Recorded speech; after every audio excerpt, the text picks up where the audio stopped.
It's one of those days. That's good, man. Man, I appreciate you coming on here with me.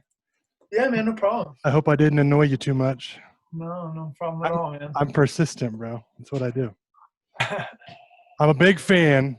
I'll start off Oh, with that. Like I love Sleeping Giant. I love really everything that you put out and do. I'm a huge supporter of. So thanks, Darin. I appreciate you coming on and kind of sharing your heart with me. I want to talk about a couple things, but mostly I want to really hit on the run against traffic, if that's cool. Sure. Is Yeah. that still something? I mean, you're still pretty heavy in that, right?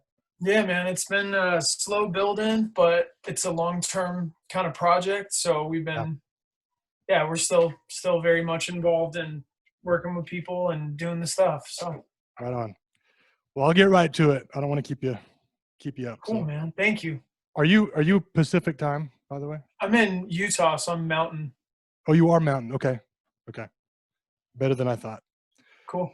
Okay, so here we go. I want to talk about Sleeping Giant. Okay. I want to talk about two things. One, the idea of you guys quitting. I heard you do an interview where you talked about you guys quitting on your own terms. Like you called it quits when things were good. Can you discuss that a little bit? Like, why was that important to you, and do you feel like you pulled that off? Yeah, I mean, yeah, the reason it was important was because the band was made up of a bunch of individual, people, and we all gave,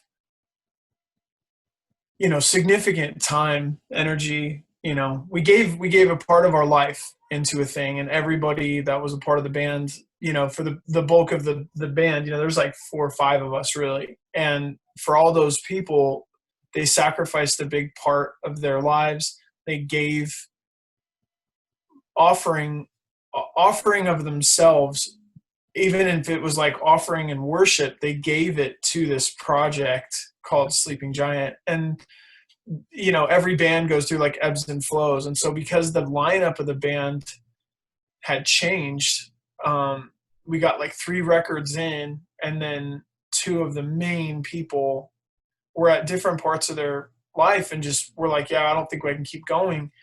And because I felt like initially I was like, well, then we should be done. And then I thought about it and was like, I'm not ready to do that yet. I still feel like there's some stuff in my heart. There's some stuff that I was even believing was still supposed to happen in some ways. And so I just wasn't there. And so to go on without really important people had to be like worth it in a sense. Yeah. It wasn't like a financially worth it. It wasn't like a popularity thing worth it Okay. even. It just was like I didn't think we were done, but I was trying to honor the fact that we couldn't have done this without each other.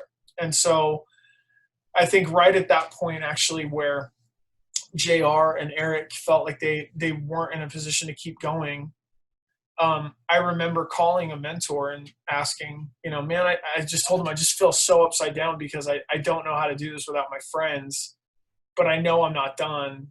And I know there's still some stuff that we can still do. And I was just kind of, in need of counsel. I was just in need of like advice. And he said to me, Tommy, like, the ministry world is interesting, people, churches, businesses, whatever. And he said, no one ever seems to have a vision for the end. Everyone seems to have a vision for the beginning, but a lot of people don't seem to have vision for the end. Make sure we launch And I well. remember Right? thinking, Yeah. what's up? Make sure we launch well. Yeah, everyone's like into like, oh, it's gonna do all this stuff, but like Yeah. the reality of the situation is to actually have a plan for like when it's over. And I thought that was interesting. And that was literally like, 2011 or 12, really. It was like, it was in the midst of everything. And I remember thinking like, okay, well, I need to have a vision for the end. When it's the end, I need to have like an actual plan. And so that was before we put out Finished People. We put out Finished People, which was survival for me in a lot of ways. And then, by the time we came through that, we did the tour cycle there. We like put that out. We've just been sort of chilling. And then it's, 2016, 2017-ish. And I just remember that kept ringing in my heart, the whole time. And so I remember we got to a spot where I just sat down with Jeff and Rookie, our drummer, and just said, hey, I think we should bring it in for a landing. And I think it'd be good for us to have a vision for how we're actually going to do this. And because there was a plan, I think it was easy for us to all kind of get on the same page, which actually helped, I think, bring us together relationally in some ways that would have just sort of been disjointed a little bit. And so, it was like we had a European festival thing. We had like a couple spots, and it was like, yo, let's write another record.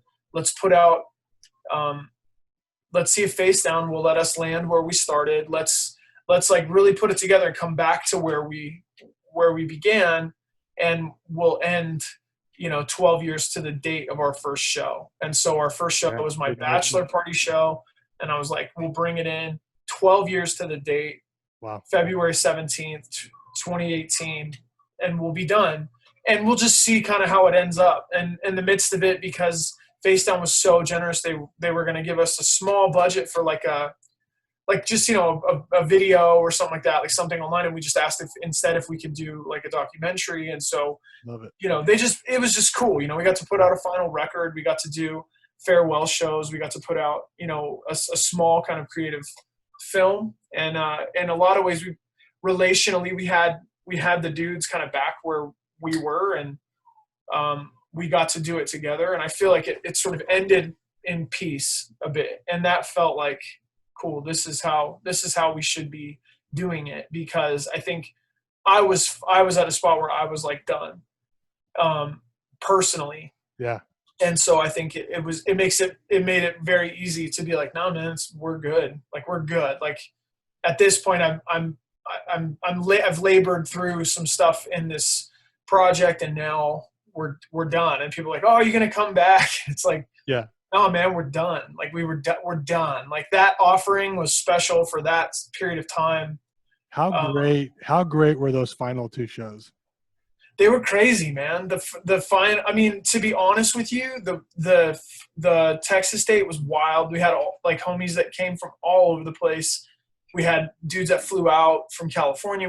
I was this close to getting the Dallas tickets. Oh man, it was sick. We had people. It didn't work out, but I wanted to. Yeah. Where are you at, Darin? I'm in Dodge City, Kansas. So it had been about 8 hours away, but I was going to make the trip for sure. Yeah, it's sick, man. We had dudes that there's a kid that actually took a bus. He took a bus to get there so that we could baptize him in the street. He was like really struggling. Yeah. And he slept on the sidewalk the night before the show, and then came in. We ended up going to the back. My homie Hav and his wife Anna, they're like Rev leaders in Mexico. Yeah. They had come up from Mexico, and so they got to stand with me. We got to pray for this dude. We like baptized him in the alleyway behind the show and stuff like that. So, I mean, there was like there's some powerful stuff there. The second to last show was like so rad. Yeah. The very final show at the Glass House, to me, took on the anxiety of a wedding, where it was like, there's a lot going on here. Yeah. And like, yeah. I'm not fully connecting to how this should feel. There's a lot of details we're working out. I was stoked because I had friends that came from Salt Lake City where I live, and they were there. My little brothers were there. Like, I looked out in the crowd multiple times, was just like, dude, this was awesome. But all the energy of like the backstage stuff was crazy. And so I was so grateful that we did the club date at Chain Reaction the night before. But to me, the Chain date was like, oh my gosh, this is like the best thing ever. And then the Glass House, like with everybody there, was awesome, but I wasn't as connected. So I felt like I did the service of the last. You blew it. I do, Dude, but it's so funny because that last date, is it for you? Is it for us? Is it, you know what I mean? Like, I think all of it is for you guys. Like, that's all of it was to create space for you guys. But you want to have a sense of closure, right? I mean, and that's the part. I felt like the club date, I felt like Chain Reaction was like the gift to me. Yeah. And then I felt like, well, we showed up, we did our thing, we finished. Like, we did it. I love it. Yeah. You guys were always known as a ministry band. Sure. I heard, is that something that you cling to? Are you cool with that? I mean, how was that? Yeah, man. I whatever box. It's like it doesn't really Yeah. matter. I think. What was the purpose? What was the purpose of Sleeping Giant? What purpose did it serve in the world that is like hardcore Yeah, music? yeah. Well, I mean, when it started, in a lot of ways, it was to it was just to brag. It was Yeah. because we were stoked. To me, it was a bit to like I wanted to instigate a sense of I wanted to instigate in Southern California, at least like in our tribe, Yeah. I wanted to make people feel proud of Jesus. It's good. Yeah. Like I'm like so proud of him, and I was blown away at how the larger church had reacted so poorly to hardcore kids that were getting saved and trying to go to church. It was just they were just hitting the same religious walls, and so then it folded back in on itself, and then people got real quiet about their faith because it felt like a movement, and then we weren't accepted, and so I Yeah. got saved watching a bunch of really quiet, creative Christians that were trying their best to let their music speak, but they were done talking because it had all been sort of said. And so it was this sort of subdued, weird thing. And then I really went through a crisis in my life and got rescued. And so for me, I wanted people to be stoked that Yeah. on how amazing Jesus was. And that galvanizes a room. It can inspire, it can give hope, so that was kind of all it really started as. But then in a lot of ways in the sound journey, a lot of that was born from, devotion and worship that was taking place outside of the hardcore scene. And we just like, all sound is designed for Jesus. And what So would it really be like if we really went after trying to do something, with this sound? And it's a bit of a, oh yeah. it's a blend and stuff like that. But yeah, like, so for us, it was that. But then in a lot of ways, we had planted a small church, and we're planting other churches and stuff. And so we were like pastoring, we were a part of the local church from this subculture that we were a part of. And so we were very much like committed to the everyday Christianity kind of stuff. And so in that journey, if you're part of like a church family, you go through ups and downs. Just as a Christian, you learn different lessons. It's not about what's on the stage. It's about, what's happening off stage. And so we were experiencing supernatural things, like really powerful, life-changing, miracle type stuff from rough, like rated R settings. And so that breakthrough inspired our writing, it inspired our lyrics. We brought that fire with us because we were experiencing it at home, and then we just brought that with us. And so that was like the ministry part was like, well, if we're here, me as a person that wants to be proud of Christ, I'm going to give everybody here an opportunity to say yes to him, or to think about it, or just to know that he's an option. And so for me, it was like, I'm going to preach about I'm going to tell my story, and I'm going to talk about Jesus at every show, and we'll see what happens. But then the dynamic of being able to actually pray for people, minister to people directly, listen to people, have conversations. To us, that seemed like the most sincere and the most honest thing we could do, so that we didn't just do it on stage and then get done right and just leave it alone. And good. so lines of kids to talk to, trying to really make church kind of happen there. That felt like an honest thing. It could become kind of a spectacle, but for a lot of us, I really think that we were carrying a really high level of sincerity about it, even when we were like, immature in it. So this segues perfect into my next question, which was in regard to your outside looking in. And like I said, I've kind of followed you guys from the beginning of the band. Yeah. One thing that I really, really admired about you, let's face it, you're the front man, right? You're the one. Sure. Yeah. Which, you're the face of the band. yeah.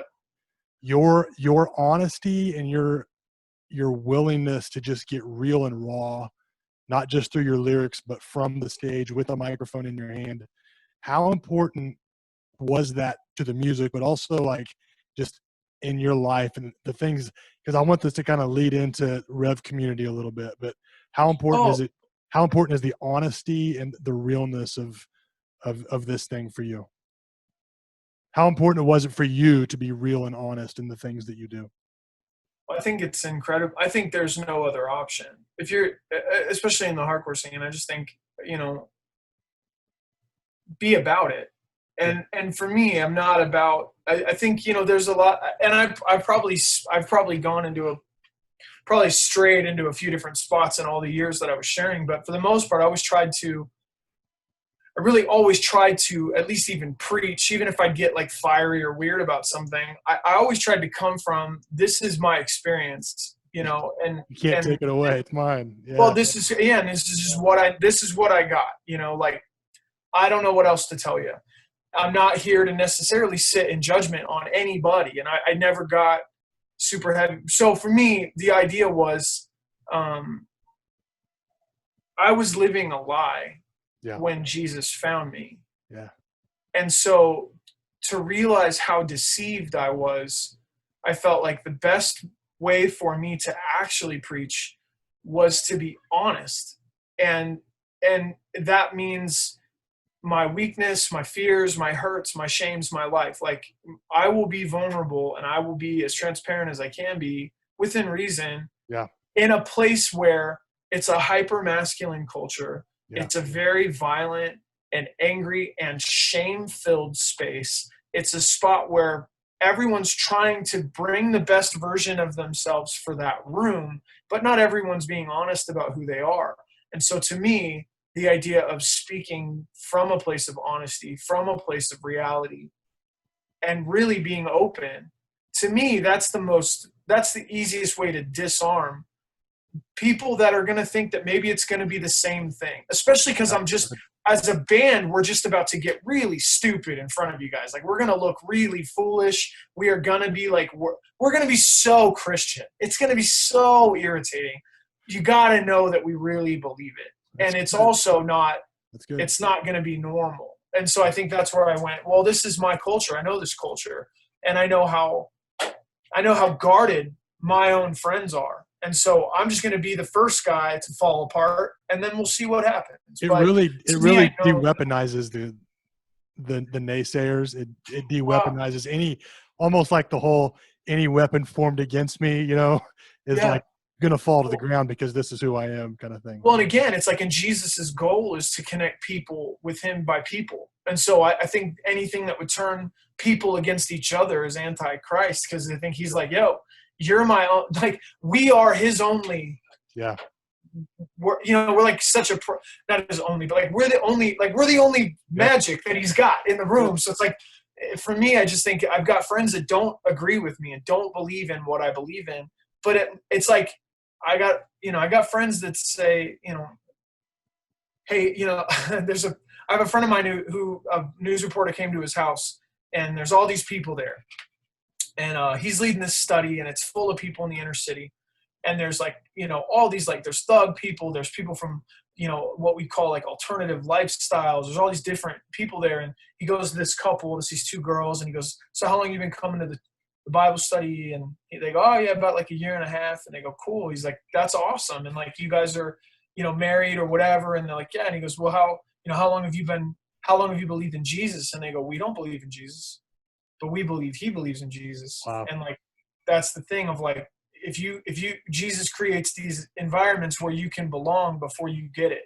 Yeah. And even if you don't get it, you belong. And like, so for me, I just think if I can create the space that goes like, yo, we don't all have to agree, even about something that's so important to me that it's crushing to my heart to think of how much pain people can live in without God. Like, it blows my mind. Right. But you can come with me. You can be with me. Even if you don't necessarily want to be with him, you can come be with me. And this is my story, and this is where I'm at. Hopefully that invites people into the journey, even if they don't exactly know where they fit in it. That's good. So let's talk about the Rev Community, man. What is it? Yeah. What is that all about? Well, yeah, man, it's, I planted a church in Southern California when I got saved. I didn't, and that church was called Tithamy. And I started that, and that was kind of just like a place for people like me when I was in Death Star, and like when we were doing shows in Southern California and stuff. It's like, I got saved basically and did not trust or believe in kind of the religious system. I didn't have that. And so I just knew there was kids getting saved at our shows and around, and they needed a place to go. And so I'd started a Bible study. It turned into like a small church in California. My oldest daughter, her mom moved back to Salt Lake City with her. And so I moved to Utah. When I moved back to Utah to be with Marin, Eric, our guitarist, took over leading Tiffany. Okay.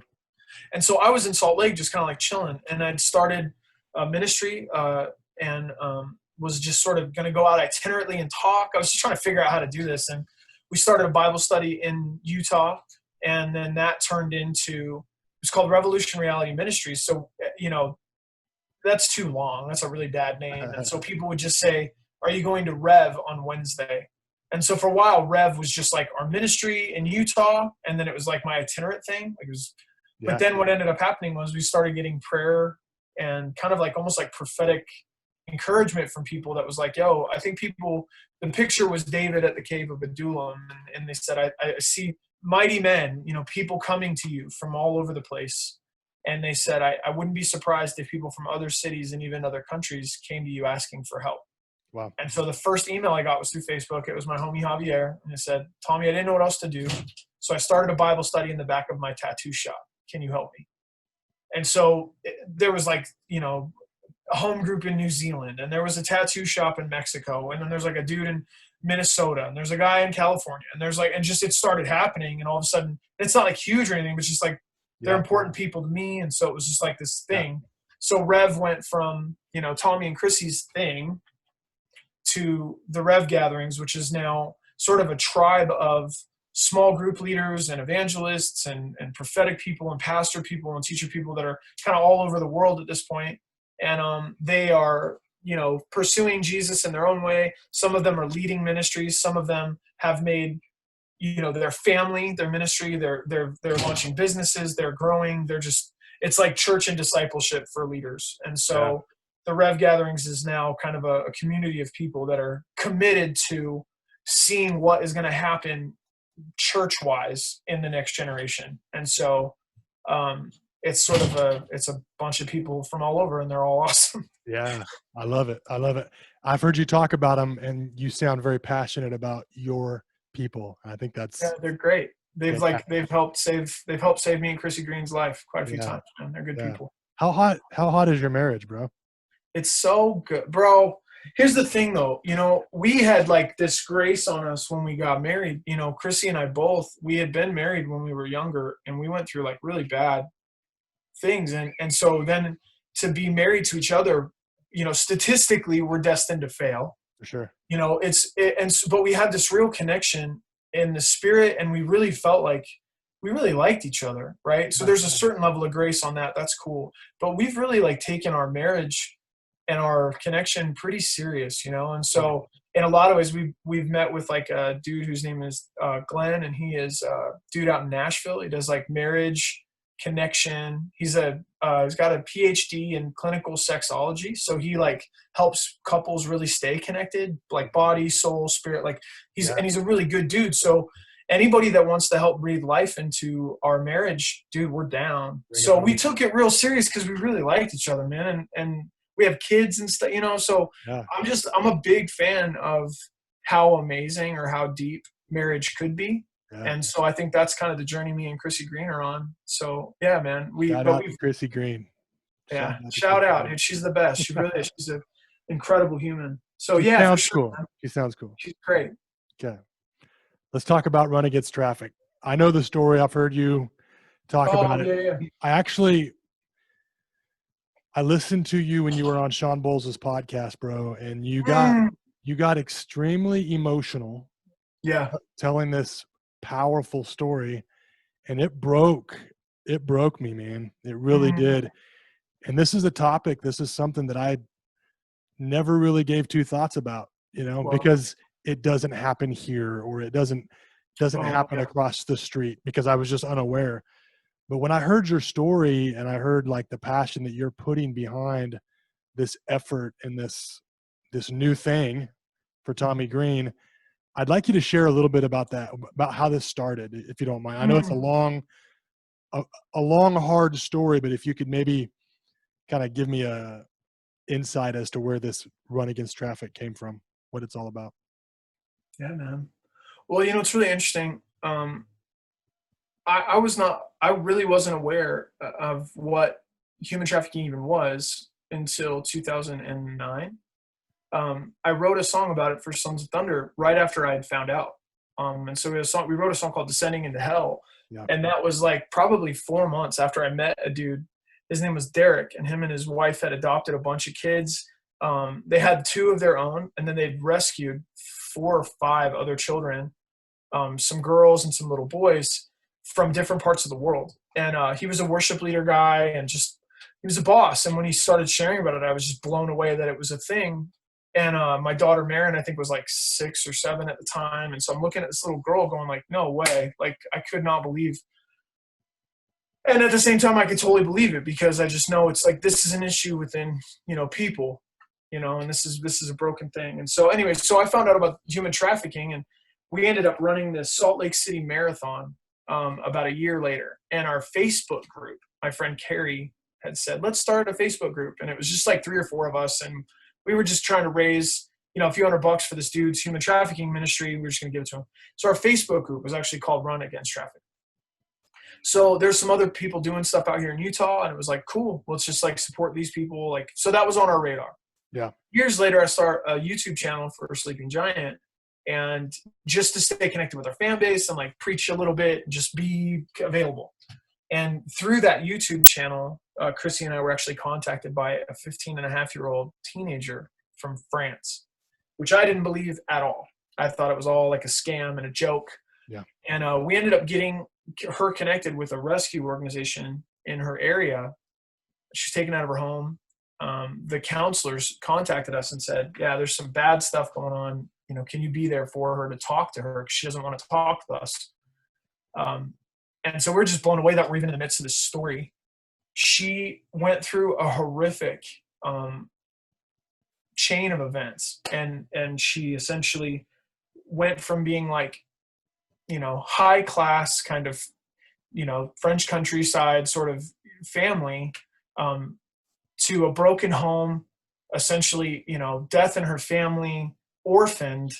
And then, unfortunately, someone in her family came and took her out of the organization and trafficked her to a brothel in Paris. She was found with I can't even remember, it's like 14 other little young teenage girls. And she was drugged, and she'd been raped multiple times in like a day and a half, and was just a mess. She ended up getting pregnant and having a miscarriage after that. Then she was just radically sick, had no family, and was back at this organization that she had essentially been sort of stolen out of. And they didn't know what to do with her. They were upset with her for, them getting busted, essentially. They were the bad guys to me in that one. Yeah. And so it was just a horrible situation for this 16-year-old kid. One of the people that was in charge of the organization ended up sexually assaulting her for months. And we ended up coordinating another effort and had a different organization come and take her out of that. And she was so badly affected by the prolonged abuse and neglect that she actually ended up passing away. This all took place within a year.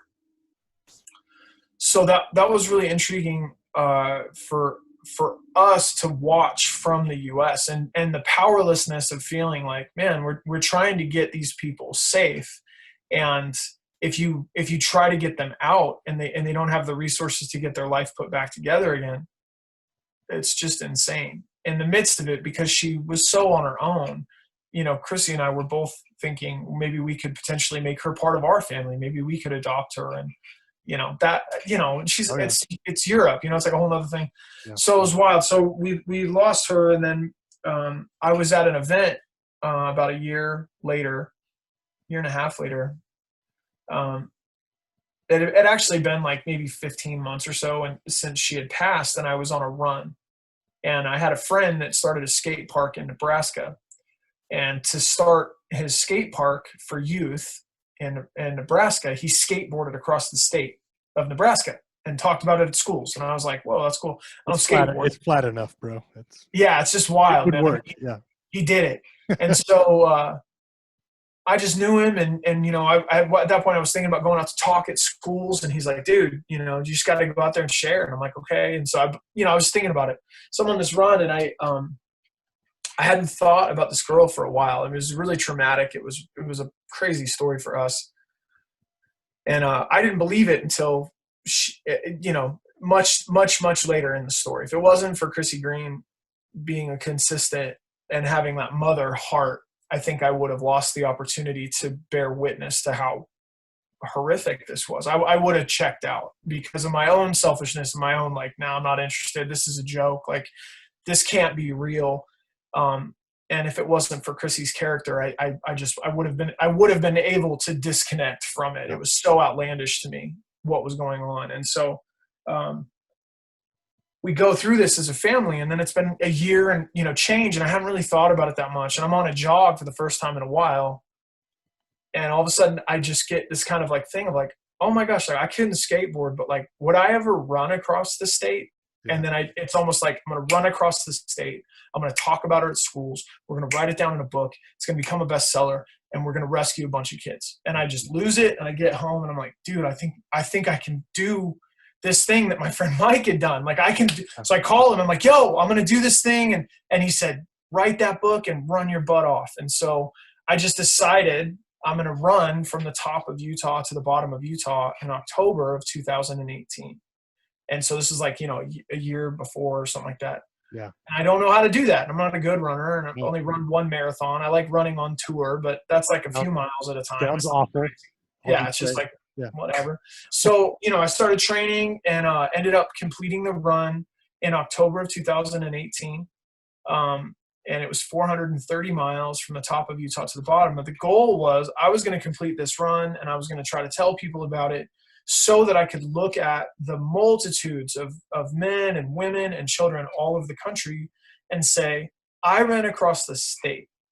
Would you join us and just run around the block? Would you do a 5K? Would you do a half? Would you do a marathon? Would you run with us? Because the vehicle of running, you get something out of it personally. I mean, it'll change your life. If you're struggling, you'll learn so much, and you'll grow, and you can lose weight. And like, it's such a beautiful and powerful thing. But the vehicle of running in community, you just see it. You can raise millions and millions of dollars for whatever cause is out there. And so we thought we were going to have to put on our own marathons. And then we realized, no, like, our goal is to get people involved so they can feel like, I don't even know what to do about human trafficking.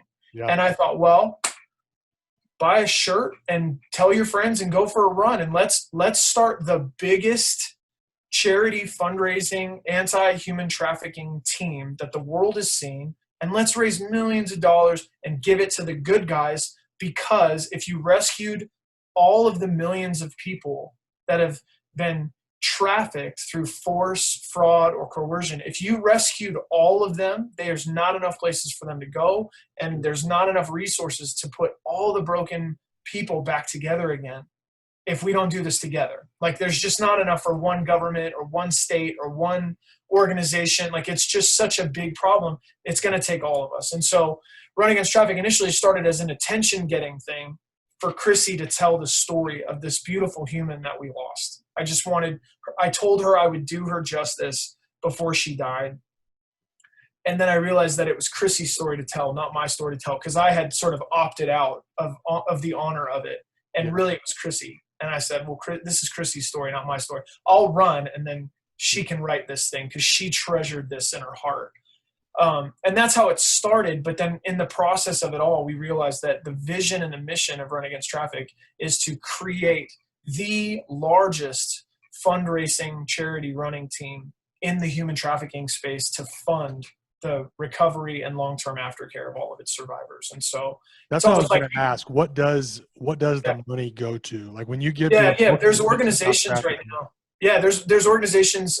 Some of them just have really large aftercare networks, and they need a lot of resource for that right now. But the opportunity that's in front of us is there are people in all 50 states, different provinces in Canada, like putting together aftercare homes. People either have all the money they need, but they don't have the right licenses, or they have all the licenses, but they don't have any funding.